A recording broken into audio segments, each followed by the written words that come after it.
साधारण 1960चे ते दशक. कर्नाटकच्या सत्यमंगलम जंगलाच्या पायथ्याशी असलेल्या एका गावातील सालवाई गोंडर हा शिकारी भल्या पहाटे सकाळच्या अंधारात सत्यमंगलम जंगलाच्या दिशेने चालत जातो आहे. त्याचा 10 वर्षांचा पुतण्या कुस मुनिस्वामी वीरप्पन हा पाठीमागून पडत धडपडत चालतो आहे. अंधुक प्रकाशात दोघेही जंगलात प्रवेश करतात. काका सालवाई गोंडर यांच्या खांद्याला गावठी धाटणीची बंदूक असते, तर वीरप्पनच्या हातात एक काठी होती. बरंच अंतर पार केल्यावर हे दोघे घनदाट जंगलात जाऊन पोहोचतात. सूर्योदय होऊन आता बराच वेळ लोटला होता, पण या दाट जंगलात सूर्याची किरणे मात्र खाली पोहोचत नव्हती. वाऱ्यासोबत झाडांची सुकलेली पाने भयावह वातावरणात भर टाकत असतात, तर मध्येच एखाद्या हिंस्त्र श्वापदांचा कर्णकर्कश आवाज काळजाचा ठोका चुकवत होता. खांद्याची बंदूक हातात घेऊन काका सालवाई गोंडर हलक्या पावलांनी पतेऱ्यातून पाय टाकत टाकत पुढे जात असतात आणि तितक्याच काळजीपूर्वक पाठीमागून वीरप्पन चालत असतो. एखादं सापाचं पिल्लू मधूनच सळसळत जात होतं, तर पाखरं पोट भरण्यासाठी आटापिटा करत होती. थोडं पुढे जाऊन काका सालवाई गोंडर वीरप्पनला जागीच उभं राहण्यासाठी हाताने खूण करतात. वीरप्पन एका जागी उभा राहतो. इतक्यात काका सालवाई गोंडर समोरून येणाऱ्या हत्तीच्या कळपातील एका भल्या मोठ्या हत्तीवर बंदुकीचा ट्रिगर दाबून गोळी झाडतो. धाड असा आवाज होतो. हत्ती जोरात किंचाळतो. सालवाई गोंडर पुन्हा बंदुकीत ठासून दारू भरतो आणि पुन्हा ट्रिगर दाबतो. थोड्याच वेळात हत्ती तडफडत प्राण सोडतो आणि सालवाई गोंडर आणि वीरप्पन जोर जोरात हसू लागतात. छोट्या वीरप्पनला शिकारीची चटक लागते. तो रोज काकासोबत रानटी जनावरांच्या शोधात फिरू लागतो. आसपासच्या गावातील शिकारी लोकांसोबत वीरप्पनची ओळख वाढू लागते. तो बारकाईने शिकारीचे धडे घेऊ लागतो आणि अवघ्या 12व्या वर्षी बंदूक चालवायला सुरुवात करतो. बघता बघता तो पक्का नेमबाज होतो आणि जंगलाच्या कानाकोपऱ्यात एकट्याने फिरू लागतो. एक दिवस भला मोठा टस्कर हत्ती घनदाट झाडीतून जाताना वीरप्पनच्या दृष्टीस पडतो. वीरप्पन पाठलाग करतो आणि हत्तीच्या पुढे धावत जाऊन नेम धरून बंदुकीचा ट्रिगर दाबतो. धाड असा आवाज होतो. गोळी हत्तीच्या 2 डोळ्यांच्या मधोमध गंडस्थळाला जाऊन लागते आणि हत्ती एका गोळीत धारातीर्थी पडतो. यावेळी वीरप्पन केवळ 14 वर्षांचा असतो. इतक्या कमी वयात हत्ती मारणारा वीरप्पन हा पहिला शिकारी असतो. आजूबाजूच्या शिकारी गटात वीरप्पन नावाचा दबदबा निर्माण होतो. त्या काळात दक्षिण भारतात हत्ती मारणे ही विशेष बाब नव्हती. हत्तीला मारून त्याचे दात आणि इतर अवयव मोठ्या किमतीत विकले जायचे. एका हत्तीमागे लाखो रुपये कमावले जायचे. छोट्या मोठ्या शिकारी गटासोबत वीरप्पन शिकारीला जंगलात जायचा, पण वन अधिकारी ह्या शिकाऱ्यांच्या मागावर असायचे. असाच एक वन अधिकारी वीरप्पनवर पाळत ठेवून होता. एक दिवस 17 वर्षांच्या वीरप्पनच्या डोक्यात सणक जाते आणि तो त्या वन अधिकाऱ्याचा खून करतो. वीरप्पनच्या आयुष्यातील हा पहिला खून असतो. आता मात्र शिकारी गटांना कळून चुकतं की हा मुलगा आपल्यापेक्षा वेगळा आहे. हे शिकारी गट वीरप्पनला मोठा होण्याआधीच संपवण्यासाठी प्रयत्न करू लागतात. सत्यमंगलमच्या जंगलात शिकारी सोबत चंदनाच्या लाकडाची मोठी तस्करी केली जात असे. वीरप्पन आणि त्याचे साथीदार माल गोळा करायचे आणि त्याची आधीच माहिती पोलीस आणि वन विभागाला मिळायची. पोलीस धाड टाकून माल पकडत असत. आता वीरप्पन पुरता हैराण झाला होता. एक दिवस वीरप्पन आजूबाजूच्या परिसरातील सर्व शिकाऱ्यांना आणि तस्करांना एका मीटिंगचं आमंत्रण देतो. मीटिंगमध्ये सगळ्यांच्या फायद्याचा विचार होईल असं सांगितलं जातं. मोठ्या आशेने सर्व शिकारी तस्कर गोळा होतात आणि ठरल्याप्रमाणे वेळेत मीटिंग सुरू होते. वीरप्पन सगळ्यांना बोलण्यात गुंतवून ठेवतो आणि मनात ठरवलेल्या प्लॅननुसार तो थोड्याच वेळात सगळ्या शिकारी आणि तस्करांची त्याच ठिकाणी गोळ्यात झाडून हत्या करतो. आता एकटा वीरप्पन सत्यमंगलम जंगलाचा राजा झाला होता. तो 100 तरण्या युवकांची फौज उभी करतो, त्यांना अत्याधुनिक शस्त्रास्त्रे देतो. वीरप्पनचे हे साथीदार हत्तीला मारण्यासाठी गटागटाने जंगलातील पाणवठ्यावर बसून असायचे आणि एखादा हत्ती तहान भागवण्यासाठी म्हणून तिथे आला की हत्तीचे मरण निश्चित होते. हस्तिदंत तस्करीतून वीरप्पन खूप पैसा कमावतो. असं सांगितलं जातं की वीरप्पनने आपल्या कारकिर्दीत साधारण 2000हून अधिक हत्ती मारले होते. दिवसेंदिवस हत्तींची घटणारी संख्या आणि वीरप्पन ही कर्नाटक, तामिळनाडू आणि केरळ ह्या 3 राज्यांची डोकेदुखी झाली होती.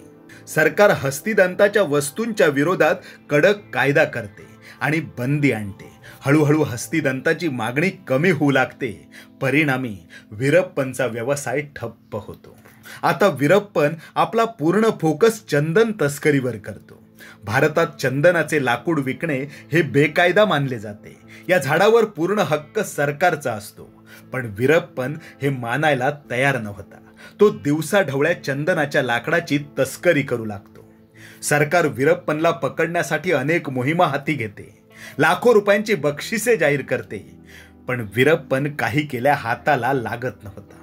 सरकार अशा चेहऱ्याच्या शोधात होती जो वीरप्पनला पकडून जेलमध्ये टाकेल. आणि शेवटी असा एक चेहरा समोर आला जो वीरप्पन समोर 2 हात करू शकेल. नाव होतं IAS ऑफिसर पी श्रीनिवासन.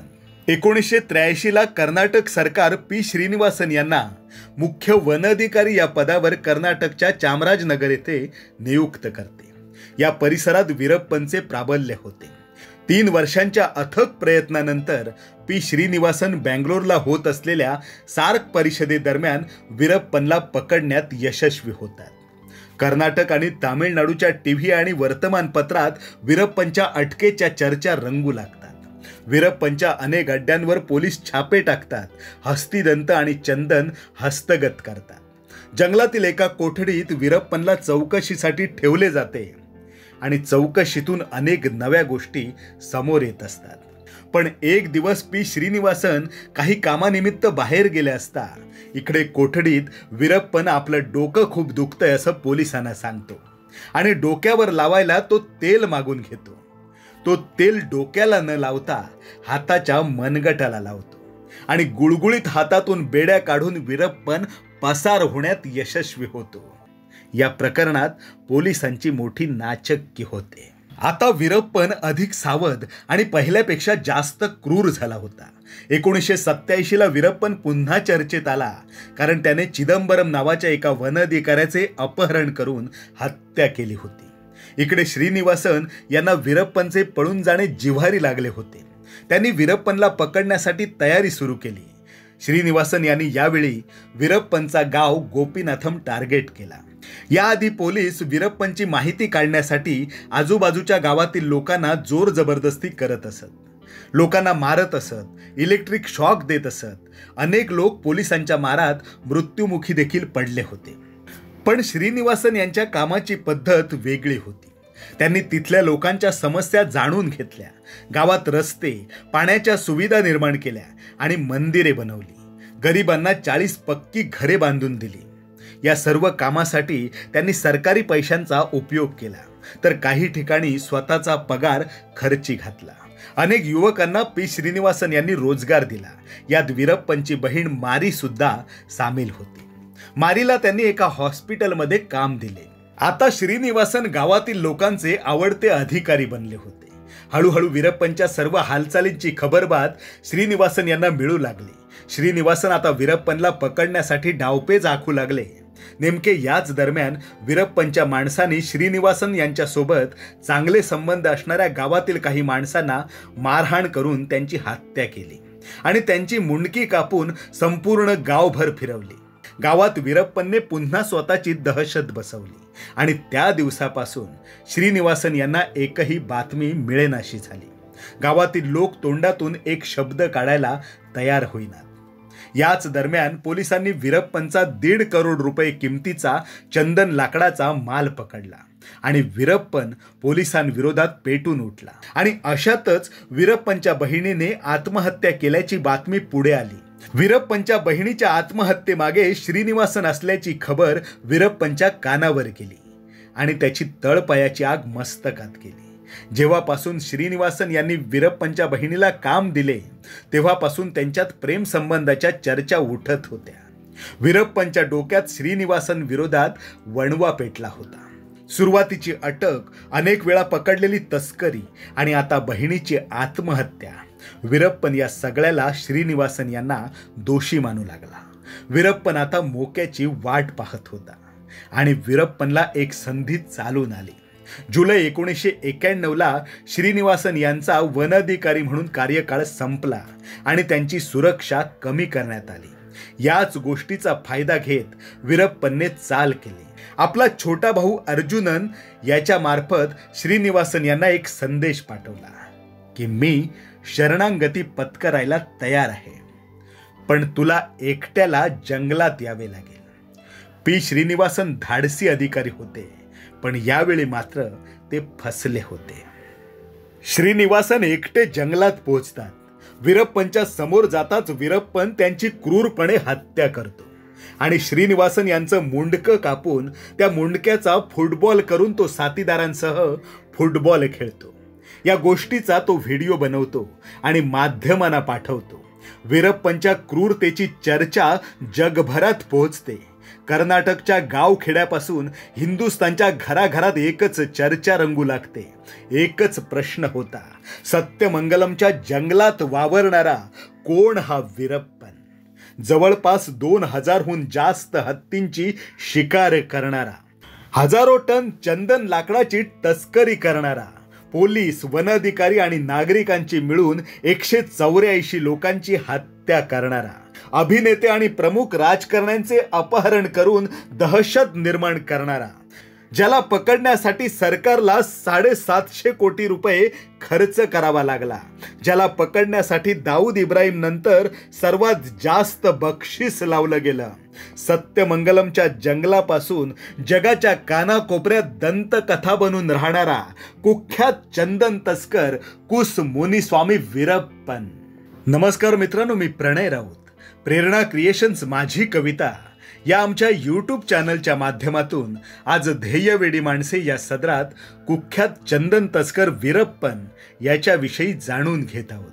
दिनांक 18 जानेवारी 1952 रोजी कर्नाटकच्या गोपीनाथम या छोट्याशा गावात कुस मुनीस्वामी वीरप्पनचा जन्म झाला. हालाकीच्या परिस्थितीत दिवस काढणारे वडील कुस मुनीस्वामी हे गाई गुरे सांभाळण्याचे काम करत. ते शांत स्वभावाचे होते. अगदी बालपणात वीरप्पन सुद्धा गुरांना घेऊन जंगलात जायचा. त्यामुळे जंगल हे त्याच्यासाठी नवीन नव्हते. शिकारी काका सालवाई गोंडर आणि तत्कालीन डाकू मलयूर मम्मत्तियन यांच्या सहवासात वीरप्पन मोठा झाला आणि शिकार हेच आपलं उद्दिष्ट समजून तो शिकारीच्या नादाला लागला. अगदी छोट्या वयात त्याच्या इतका नेमबाज दशक्रोशीत नव्हता. अल्पवयात मारलेले हत्ती आणि 17व्या वर्षी केलेली वन अधिकाऱ्याची हत्या यामुळे त्या भागात वीरप्पन नावाची दहशत निर्माण झाली. पुढे सत्यमंगलमचे जंगल हाच वीरप्पनचा अड्डा बनला. तो जंगलातून सारी सूत्रे हलवू लागला. वीरप्पनला जंगलाचा इतका अभ्यास होता की तो पक्षी आणि प्राण्यांच्या आवाजावर आजूबाजूच्या परिसरात वावरणाऱ्या हिंस्र श्वापदांना ओळखत असे. जंगलात वीरप्पनची दहशत इतकी होती की एखाद्या झाडाखालून जर वीरप्पन गेला तर झाडावरची माकडे देखील थरथर कापत लघवी करत असत. 2 डोळ्यांच्या मधोमध गंडस्थळाला गोळी मारली तर महाकाय हत्ती सुद्धा एका गोळीत प्राण सोडतो याचा शोध वीरप्पनने लावला होता.